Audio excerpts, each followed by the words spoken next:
بسم اللہ الرحمن الرحیم الحمدللہ والصلاة والسلام علی رسول اللہ۔ معزز سامعین کرام، ہم بہت جلد رمضان المبارک کے مہینے میں داخل ہونے والے ہیں۔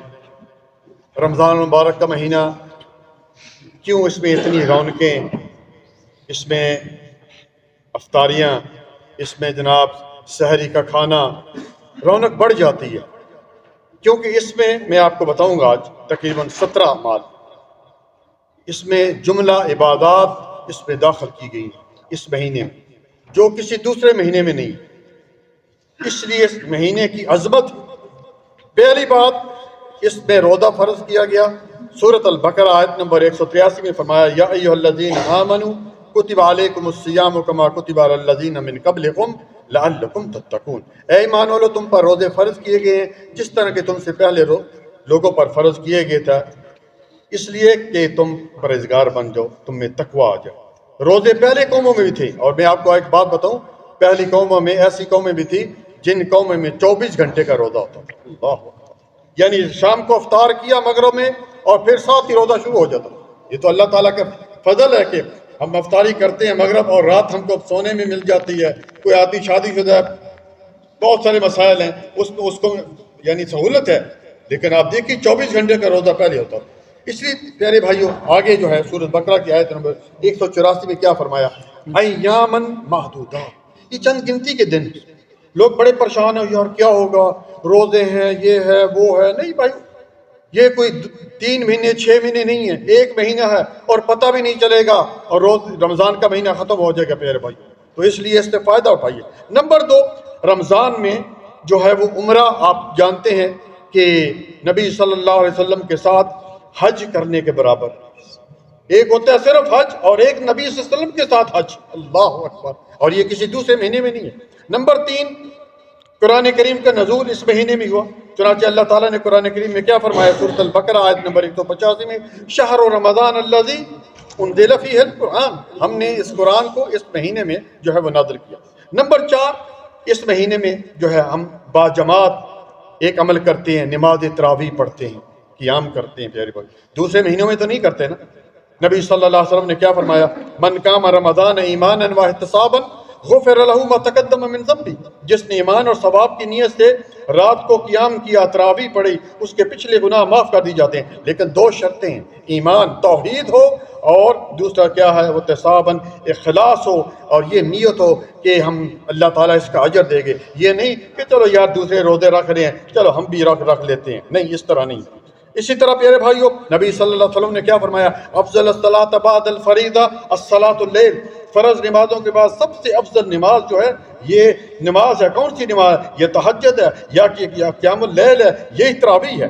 نمبر 5، نبی صلی اللہ علیہ وسلم نے فرمایا، بخاری و مسلم کی روایت ہے کہ اذا دخل رمضان فتحت ابواب السماء، کہ جب رمضان شروع ہوتا ہے تو آسمان کے دروازے کھول دی جاتے ہیں۔ سبحان اللہ، کیا مطلب کھول دی جاتے ہیں؟ کہ دعائیں قبول ہوتی ہیں، اب دعائیں مانگو، آسمان کے دروازے کھول دیے گئے ہیں۔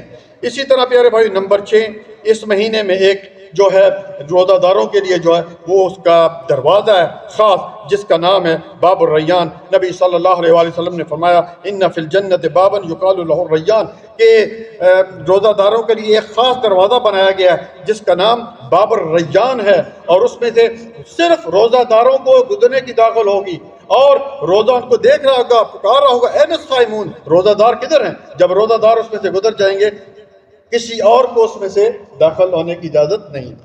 اس طرح نمبر 7، اس مہینے میں ایک ایسی رات ہے جسے لیلۃ القدر کہتے ہیں، آپ سب لوگ جانتے ہیں، اور اللہ تعالیٰ نے جو ایک مکمل صورت اس کے نام پر نازل فرما دی ہے، لیلۃ القدر خیر من الف شہر، کہ اگر وہ عبادت اس مہینے میں اگر ہمیں یا اس رات میں عبادت مل جائے، من قام لیلۃ القدر ایمانا واحتسابا غفر له ما تقدم من ذنبه، کہ جس نے ایمان اور ثواب کی نیت سے لیلۃ القدر میں عبادت کی، اس کے سابقے تمام نیکیاں جو ہیں، اس کو سابقے تمام جتنے بھی گناہ ہیں معاف کر دی جاتے ہیں۔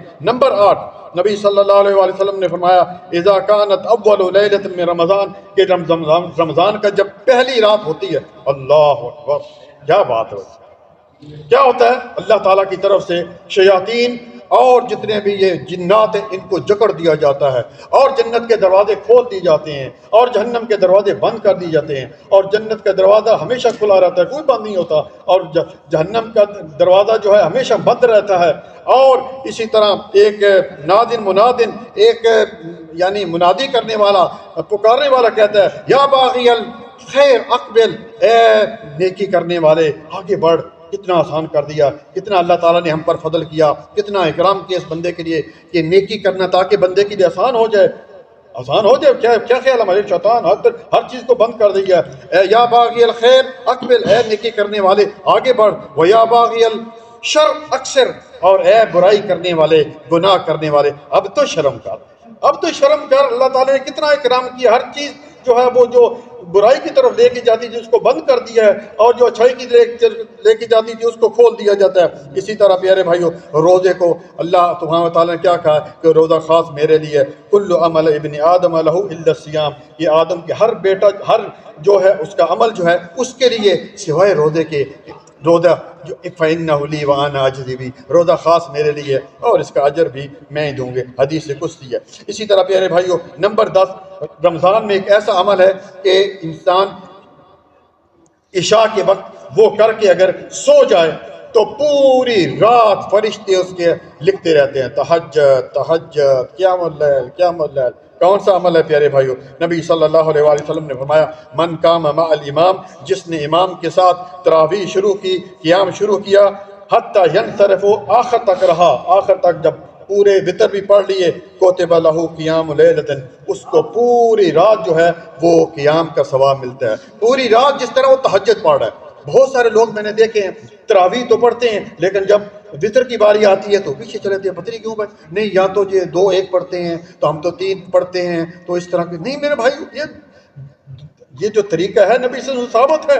2 1 بھی حضرت عائشہ فرماتی ہیں 2 پڑھ کے سلام پھیر دو اور 1 علیحدہ پڑھو، یا تینوں پڑھنے ہیں تو تینوں جو ہے وہ وتر اس میں بیٹھنا نہیں ہے، اس کو مغرب کی طرح جو ہے وہ جی تہجد میں نہیں بیٹھنا، اس کو مغرب کی طرح مشابہت نہیں کرنی۔ تو یہ تمام طریقے جائز ہے، اس لیے تراویح پڑھ کے اس کے ساتھ وتر پڑھیں اور اس کے بعد جا کر سو جائیں۔ اگر بعد میں آپ نے اٹھنا ہے اور تہجد پڑھنے، اس بات کی اجازت ہے۔ اسی طرح آگے چلتے ہیں میرے بھائی، نمبر 11، روزہ دار کی دعا قبول ہوتی ہے۔ اللہ اکبر۔ نبی صلی اللہ علیہ وسلم نے فرمایا ثلاث دعوات لا ترد، کہ 3 آدمیوں کی دعا رد نہیں کی جاتی یعنی قبول کی جاتی ہے، اس میں ایک دعوت الصائم ہے، اور اس میں کیا ہے کہ روزہ دار کی دعا قبول کی جاتی ہے۔ سلسلہ صحیح حدیث اور حدیث نمبر 1697۔ اسی طرح آگے چلتے ہیں میرے بھائیو، نمبر 12، روزہ دار کو جنت میں ہی بشارت مل گئی۔ اللہ اکبر۔ بخاری کی حدیث ابو ہریرہ رضی اللہ تعالیٰ عنہ اس حدیث کے راوی ہیں، فرماتے ہیں کہ ایک شخص آیا، جاء عربی عند رسول اللہ صلی اللہ علیہ وسلم، نبی صلی اللہ علیہ وسلم کے پاس آیا اور کہا یا رسول اللہ صلی اللہ علیہ وسلم دلنی علی عمل اذا عملتہ دخلت الجنہ، مجھے ایک ایسا عمل بتائیے کہ میں جنت میں چل جاؤں۔ کتنے مشتاق تھے، کتنا شوق تھا ان کو۔ آج ہمیں شوق کبھی پوچھا ہی نہیں ہے، بتائیے بھائی کیا ہے جنت میں کون سے اعمال ہیں، جہنم سے کون سا گناہ جہنم میں چلا جاتا ہے، قبر میں جو ہے وہ کون سی کس وجہ سے عذاب دیا جاتا ہے، وہ لیکن ان کو مشتاق تھا، ڈرتے تھے۔ تو آپ صلی اللہ علیہ وسلم نے 4 چیزیں بتائیں۔ پہلی چیز کیا بتائی؟ تعبد اللہ لا تشرک بہ شیئا، کہ اللہ تعالیٰ کی عبادت اس طرح کرنی ہے کہ اس کے ساتھ کسی کو شریک نہیں ٹھہرانا۔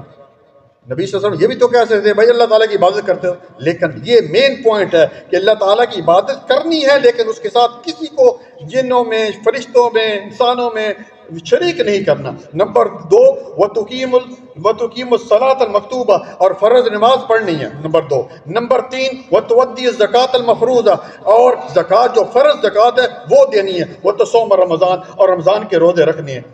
تو وہ شخص دیکھا والذی، اس نے قسم کھائی کہ میں قسم کھاتا ہوں اللہ کی کہ لا ازید الی ھذا، میں اس سے زیادہ نہیں کروں گا۔ جو 4 چیزیں بتائی ہیں نبی آپ صلی اللہ علیہ وسلم، میں انہی پر عمل کروں گا۔